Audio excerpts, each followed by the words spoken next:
Hello, Psychologist Yulia Latunenko is with you, and today we have an interesting topic: how men manipulate women. Men, please don't be offended. Today's topic is more for women, but the next topic will be how women manipulate men. So don't be offended by me. I am a fair psychologist. I will also tell you the other side of this issue.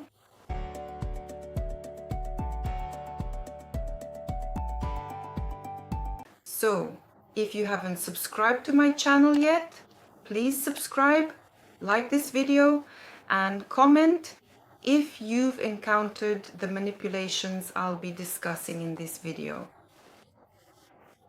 And first on my list is a question that concerns success and self-realization. On planet Earth, there are very few men who can truly tolerate the success of their partner, their wife, or their girlfriend. And just very recently I watched a truly compelling movie that vividly shows exactly how utterly unacceptable and completely unbearable a woman's significant success can be for a man. Watch it. It's called Fair Play. Men, subconsciously or consciously, it no longer matters, but they can sabotage a woman's success by showing her that her place is by the stove and her only task is to raise children. They can even interfere and, as I always say, clip a woman's wings, devaluing her and trying to convince her that nothing will work out for her. Unlike many women who almost always support men in their professional careers and personal self-realization, it is very often the case that men fear that a woman will become more successful. And perhaps even envy may arise in a man towards women's success and self-realization. Such domineering men might even demand a second or a third child to effectively block their wife's further professional success and personal advancement, even going so far as blackmailing or threatening to permanently leave the relationship if she does not fully comply with their demands. When a wife's success and self-realization truly emerge and become evident, such a man will inevitably experience fear, profound envy, a strong desire to compete, a tendency to devalue, an impulse to block, and a manipulative inclination towards her, believing that her rightful place is solely by the stove, just as it was in ancient, bygone times. Why does this happen?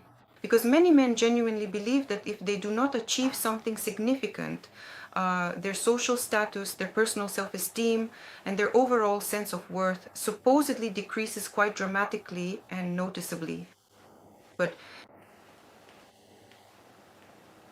this is, an archaic view of relationships where the man brings the mammoth to the cave and the woman maintains the fire. But we live in modern times where women achieve great success on par with men, earn money, and can even earn more than men. And if partners are mature, the amounts they earn do not prevent them from building partnership relationships, even if the woman earns more. The second crucial point I wanted to emphatically highlight on this comprehensive list is the insidious manipulation involving money.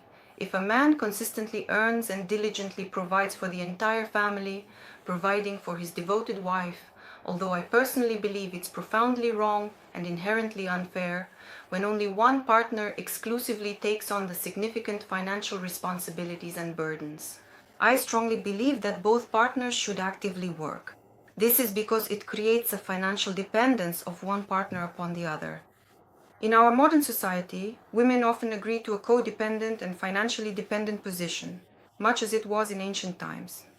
A historical pattern that continues to influence contemporary relationships.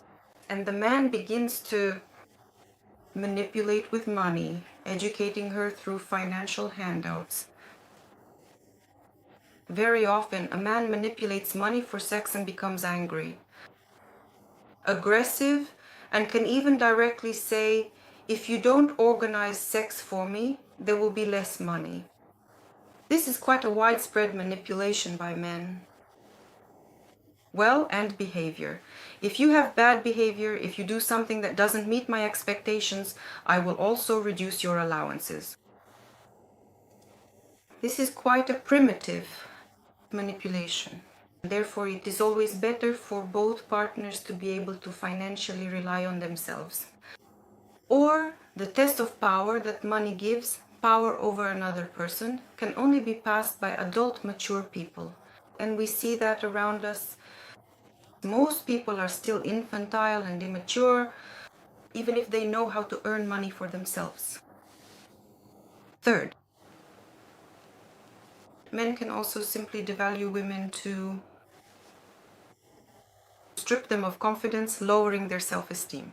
This is done by narcissistic men who are actually afraid that the woman will leave them.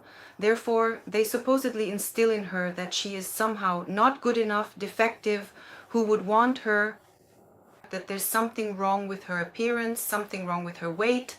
Lose weight, you're fat, and something wrong with her mind. And very often they employ a manipulative method, such as gaslighting, where the woman slowly starts to truly think that there's something profoundly wrong with her own head, that she is stupid or defective, that she simply cannot rely on her own memory, her logical reasoning, or her personal conclusions. Therefore, narcissistic men often do this. And when a woman lives for a long time in relationships with such men, she loses confidence, she starts to get sick, she regresses even further, becomes even more infantile. She gradually loses all faith that she truly deserves something better, that she absolutely deserves genuine respect. She slowly loses her fundamental sense of personal boundaries, and usually such a woman simply sacrifices her entire life, her very essence, to such a manipulative and controlling individual. Let's move on in our list of how men manipulate women. When a conflict in a couple persists, and the man no longer has any arguments to stop the woman from filing for divorce or leaving him, he starts to threaten her, manipulating with children. I'll take your children away from you. I'll do everything to deprive you of your parental rights. Even though there are absolutely no grounds for this. And such a man doesn't actually need the children at all. He merely manipulates with children, knowing that this is a very sensitive area for every woman, her motherhood, that any woman will be destroyed, ruined, if her children are taken away from her.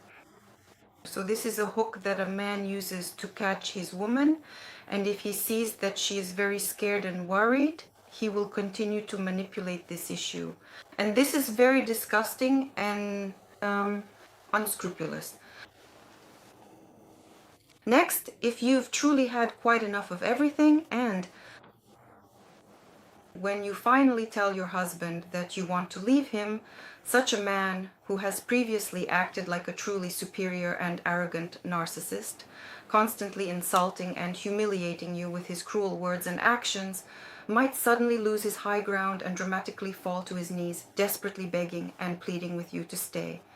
He might even resort to threatening you, saying that he will tragically take his own life if you dare to leave him, or perhaps claim he will get seriously sick or even do something else drastic and irreversible to himself, like deliberately cutting his veins in a desperate attempt to manipulate and control you. All of this is a sign of a borderline disorder. If such threats are made, they are demonstrative threats, but usually such threats are frightening, and no one wants to be responsible for another person's death. But the problem is that no one can be responsible for another person's death, because another person's death is their own business. It's their choice to take their own life. You cannot take responsibility for another person's life and health. Well, unless that person is your child, then no, you cannot. And the final and most crucial point is how some men skillfully manipulate women by deliberately provoking them into feelings of intense jealousy. This is usually done by narcissistic men who want to be a trophy for women. They really like it when women compete and fight over him. He then feels his worth. In reality, such a man is not intimate and doesn't love either of the two women he cheats on, or simply provokes, just flirts even without infidelity. He truly likes it when his devoted wife or cherished partner becomes visibly nervous, when she genuinely suffers. Then, at that precise moment, he profoundly feels his own inherent worth and thoroughly enjoys her suffering, even going so far as to deliberately and maliciously cause it himself. But sometimes he does this subconsciously, because narcissistic mechanisms were embedded in his behavior since childhood.